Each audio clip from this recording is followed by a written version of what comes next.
Welcome to the CST Flight Services video series. I'm Rick Gardner, and in this video, we're going to talk about things you should take into consideration when planning a trip to the Caribbean.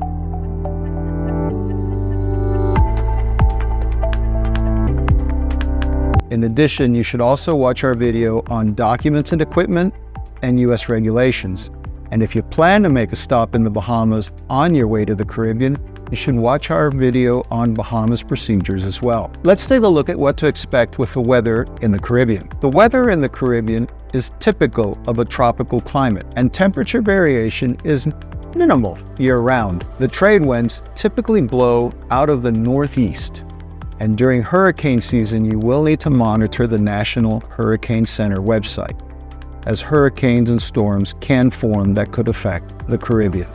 The CST member website contains a wide variety of sources for international weather. While CST Flight Services does not produce the weather information, we have identified a number of resources that do, and we have organized the links to those resources in a format that should be familiar to pilots. Now let's take a look at what charts are available to plan a trip to the Caribbean. There are two VFR charts published by the FAA that cover both the Bahamas as well as the Caribbean, and those are Caribbean 1 and Caribbean 2. Now, please note that the FAA has begun to reduce some of the information shown on these charts, but you can download them for free from the CST member website. There are also two IFR charts that are published by the FAA, which cover the Bahamas and the Caribbean. These are L5 and L6. Again, the FAA has also begun to pare down the detail and information that appears on those charts as well. Now let's take a look at some of the possible routes to fly to the Caribbean. The first thing that we recommend you consider is to pick a route that keeps you over land or shallow water as much as possible. Sometimes, the best route between two airports is not always a straight line. Besides, flying over small islands and sandbars is a heck of a lot more attractive than flying over that dark blue deep water. The next most important consideration when planning your international flight is that you must enter a Caribbean country through an airport of entry, or AOE. It doesn't have to be the first AOE, but you must make your first landing at an AOE. Always plan ahead for fuel and have an out in your fuel plan. You can find information on AOEs as well as fuel availability and fuel prices in the CST member website, including the ICAO and IATA codes for the airports as well as their runway lengths and elevations. This information is updated twice a month whenever possible. Flying to the Caribbean is going to require overwater flying, so make sure you plan sufficient life jackets and life rafts for everybody aboard. There are FBOs at designated airports in South Florida that will rent this equipment to you. So it could be useful to plan your departure from the US from one of these airports, so that on your return, once you've cleared through CBP, you can then go to the FBO and return those items.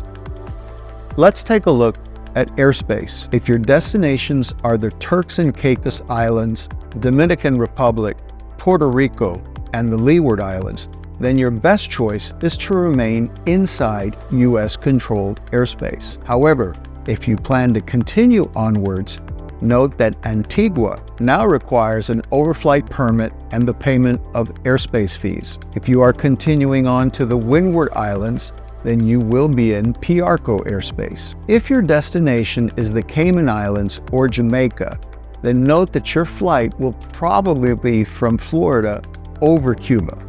These routes must be flown under IFR and will require a Cuban overflight permit, which you can obtain on the CST Flight Services main website, online 24 hours a day. However, if you fly from the Gulf of Mexico coast of the US, then your route will probably take you through Mexican as well as Cuban airspace, and this route could incur Mexican airspace fees, which need to be paid in Mexico, and you'll also need a Cuban overflight permit.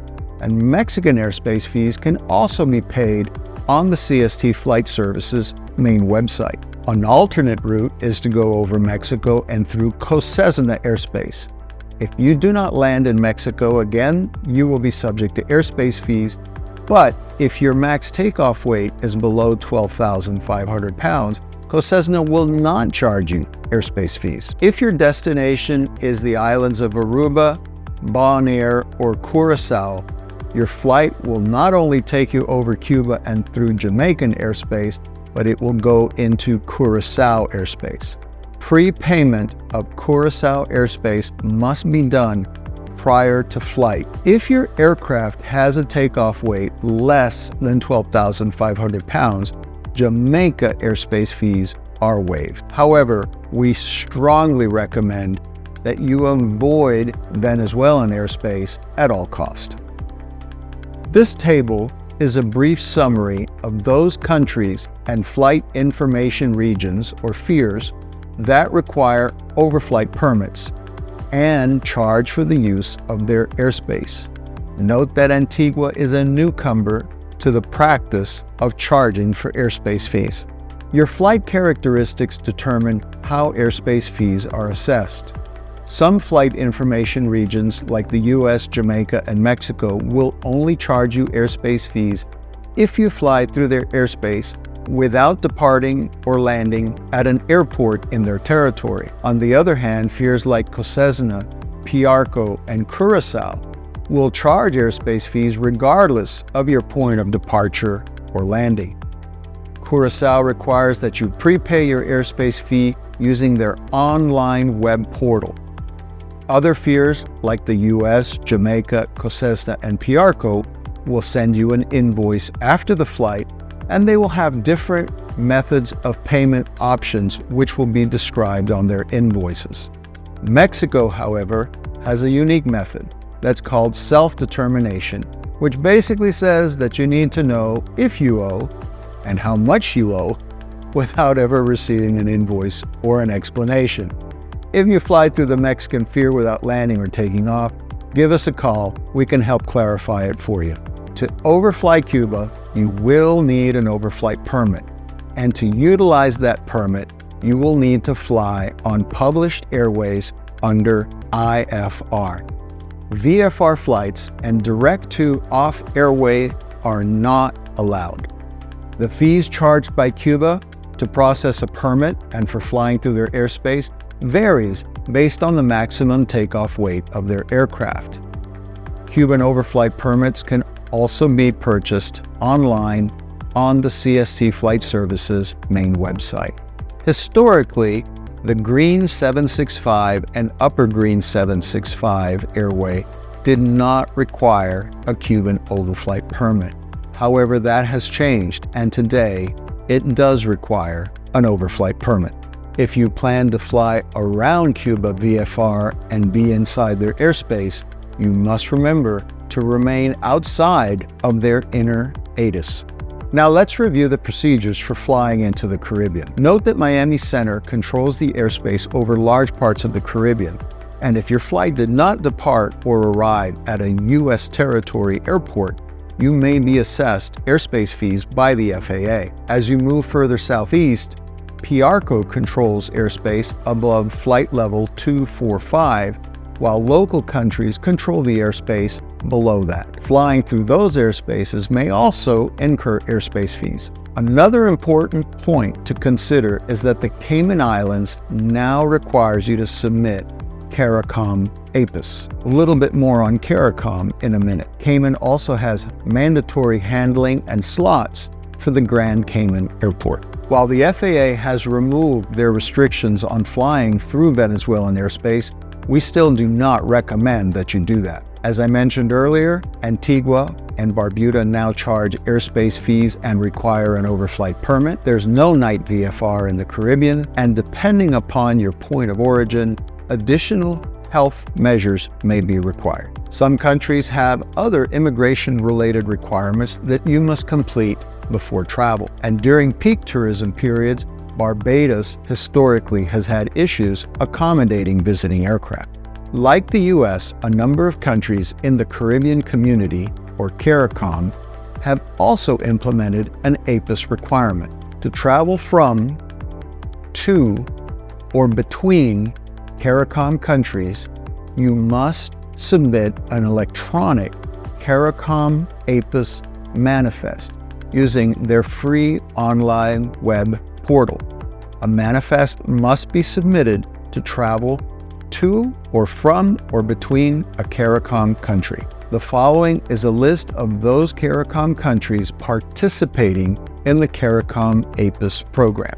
You must always enter a Caribbean country through an International Airport of Entry, or AOE. Remember, these are listed on the AOE and fuel page of the CST member website. If a country that you are flying to is one of the CARICOM APIS countries, again, you must submit a CARICOM APIS manifest at least 1 hour prior to departure. When you arrive, you will be expected to present copies of a completed inward general declaration form.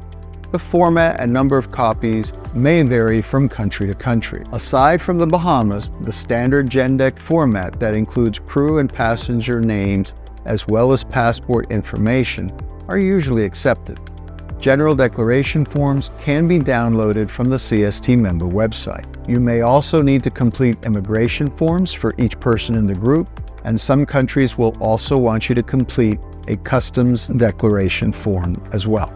Each Caribbean country has its own set of fees and methods for calculating them, but generally they're very reasonable.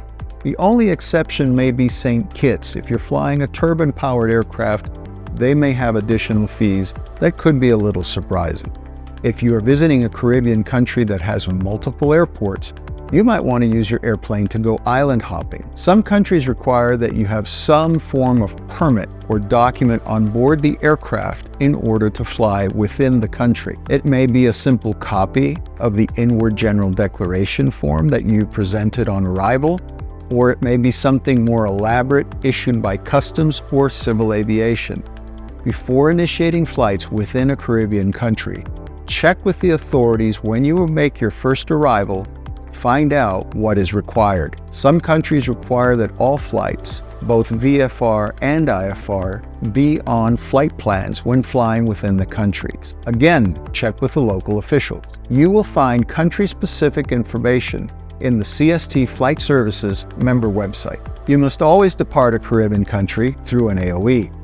If the country that you are departing from is one of the CARICOM APIS countries, don't forget to submit your departure CARICOM APIS manifest. If the country that you are flying to is also a CARICOM APIS country, don't forget to submit your arrival manifest into that country. You will also need to present an outward general declaration form. The format and number of copies varies from country to country. You may also have to return the copy of the immigration form you were given upon arrival, and you'll have to typically pay some form of departure tax and whatever airport and FBO fees may be owed. Lastly, you'll have to file an ICAO flight plan to fly to the next Caribbean country. There are a couple of exceptions to what we have reviewed thus far that we should discuss. The first is that if you fly from the continental United States to Puerto Rico and you fly under IFR at an altitude above 12,500 feet and you make no intermediate stops, then that flight is considered a domestic flight. You don't need to file APIS, you don't need to check in with CBP. Similarly, if you fly from Puerto Rico under IFR at an altitude above 12,500 and make no intermediate stops, that flight is also considered as a domestic flight, except before departing Puerto Rico, you must submit yourself to an inspection by the USDA, and the FBOs in Puerto Rico can help facilitate those inspections. Flights from the United States to the U.S. Virgin Islands work a little differently. If you fly from the continental United States to the U.S. Virgin Islands, and again, you fly under IFR above 12,500 and make no stops, then that flight is considered a domestic flight. However, flying from the U.S. Virgin Islands to the continental United States or to Puerto Rico is treated as an international flight, and you will have to file your outbound APIS with CBP, inbound APIS with CBP, and you should present yourself with CBP in the U.S. Virgin Islands for an outbound inspection. Before departing the U.S. Virgin Islands for the U.S. or for Puerto Rico, consult the CBP officials in the U.S. Virgin Islands to get the very latest procedures for your flight. You can find useful country-specific information including forms, airports of entry, fuel prices, and much more in the CST Flight Services member website. Things can change rapidly in international aviation, and the Caribbean is no exception. Always check notices to air missions, and when you've checked them, check them again.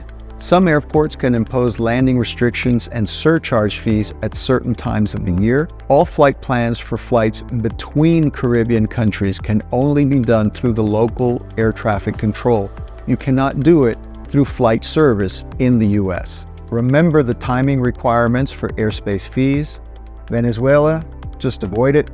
And don't forget that Cuban overflight permits are date specific. Don't forget the new Antigua overflight permit and airspace fee requirements if you plan on continuing on to the Leeward and Windward Islands. For more information and resources for planning and executing an international flight, the CST member website contains a wealth of information amassed over many years of experience and kept up to date with the very latest information.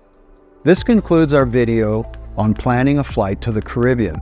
We hope that you found this information useful. Take advantage of the other CST Flight Services video series for additional information that could be useful for planning an international trip.